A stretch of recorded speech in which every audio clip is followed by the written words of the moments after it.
Hey everybody, it's April, and today I want to talk about whether or not plank can help you burn off that belly fat. And the answer is yes and no.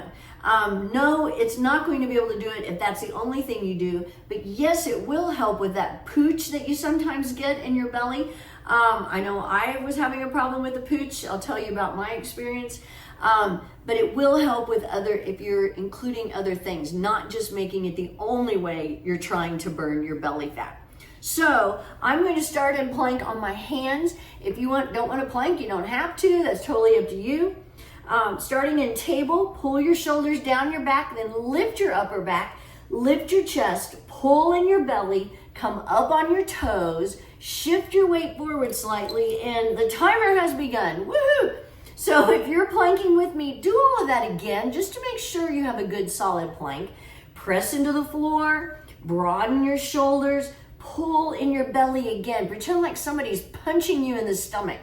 Press your heels back, engage your glutes. Yep, you got it going on. And we are already at 21 seconds. So if you're just starting your plank journey, and that might be your longest plank, good for you. Maybe you can hold a little longer next time. It's not a requirement though. So I've had people ask me, will planking burn my belly fat? Will it help get rid of that? And I'll have to tell you that I didn't have a whole lot of problem with the pooch until my 50s. And it's also something that happens in menopause.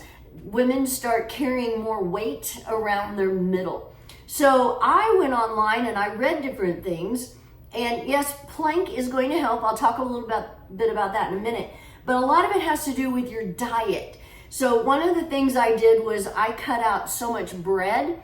Not that I ate bread all the time, but if I went to Texas Roadhouse, I would eat a couple of rolls. If I went to Cracker Barrel, I ate a couple of biscuits. So that was one thing I cut out, was having so much bread. Also cut back some on sugars. I still drink sweet tea, but sugar is one of the problems that causes that belly fat. And another thing I did was increase my protein intake. That is something that really will help as you're trying to banish that belly, is to really improve your protein intake or increase. And actually having more protein is just going to help you all over, helping with your strengthening your muscles. And that's a great thing, especially as we're aging. You have to take a little more consideration with your body, what you're putting into it, and improving your strength and muscle tone and your muscle overall is a great thing, and improving your bone strength, which that's one of the great things about plank, is you are also strengthening your bones. So that's a really important thing as well. So the other thing though I would tell you is that you are burning calories when you plank, especially if you hold for a little longer like I do.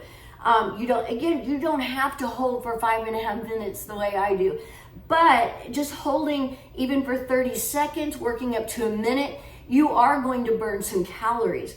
The other great thing though is you're going to strengthen your core muscles. And so that helps with working on a flattening your abs or flattening your tummy and toning things. So in some ways, you have to think about, let's say you go on a diet or improve your diet. You don't want to go on a diet. You change your diet to where you start losing weight and start losing some of that belly fat, but it's not toned. That's not going to help you at all. That means it's just going to be saggy. So while you're planking, like while I'm planking right now, I know I'm talking, but I'm also pulling in my belly, pulling.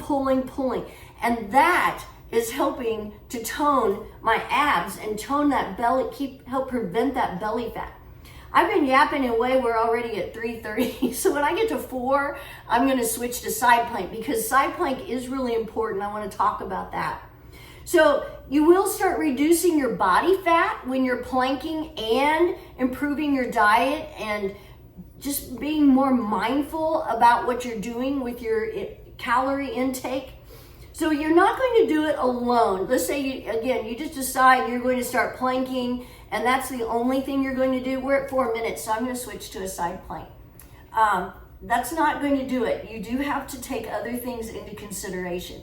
So one thing I like about side plank, You can do side plank on your hand. You can do it on your forearm, but you're lifting your hips, and that's working on the obliques, the side abs. So it's not just about flattening your belly. It's also about toning the sides. And that's really important. 4:30, I'm switching sides because I usually want to spend about 30 seconds on each side if that's available to you. You know, you might start off with 10 seconds on each side. It's all good. Anytime you start increasing your workout, increasing your strength, you are going to get benefits from it. And so you might start off with your plank at 10 seconds and then start adding on. You will be surprised. I'm at 5 minutes. You will be surprised at how much stronger you will get and how much stronger your abs will be. This is also going to strengthen your lower back. It's all good. It's good stuff. So you're strengthening your core. You are burning calories.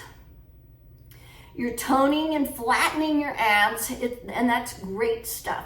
And you'll just feel more confident when you go out. So we're at 5:30. That's how long I've been planking. Obviously, you can plank longer. You don't have to plank for 5 minutes. It's okay. So take these things into consideration. Yes, I know everybody looks for that simple answer. Oh, great, I can start planking and I'm going to burn that belly fat. It's not that simple. Everything requires a little effort, and you need to work on your diet, what you're consuming, do some other aerobic activities as well, but add plank and you will notice a difference in your tummy. Have a great day.